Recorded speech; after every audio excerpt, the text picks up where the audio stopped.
एक बार एक प्रसिद्ध संत अपने शिष्यों के साथ आश्रम में बैठे थे।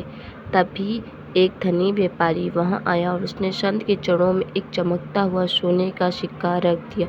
उसने हाथ जोड़कर कहा, हे महात्मा, यह सोने का सिक्का मेरी ओर से एक तुच्छ भेंट है, इसे स्वीकार करें।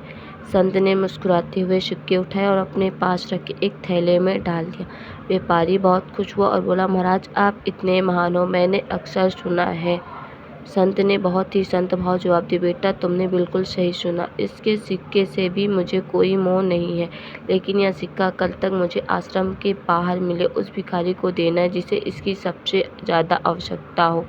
यह सुनकर व्यापारी हैरान रह गया। उसने उत्सुकता से पूछा, हे गुरुजी, लेकिन मैंने तो यह भेंट आपको दी, और अगर आपको यह देना ही था तो मैंने ही सीधे उसे भिखारी को क्यों नहीं दे दिया। संत ने बड़े प्रेम से समझाया, बेटा, जब तुमने यह सिक्का मुझे दिया तो तुम्हारे मन में दान का भाव था। यह भाव तुम्हें अहंकार से दूर रखता और पवित्रता लाता। यदि तुम सीधे उसे देते तो शायद तुम्हारे मन में मैंने दिया अहंकार का भाव आ जाता। अब इस सिक्के को जरूरतमंद तक पहुंचाने के माध्यम तुम नहीं, बालिक मैं हूँ।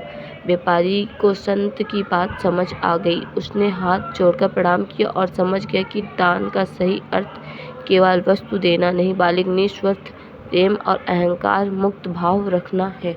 कहानी से हमें जो भी दान या मदद करनी चाहिए वह दिखावे और अहंकार से दूर होकर निस्वार्थ मान से करनी चाहिए।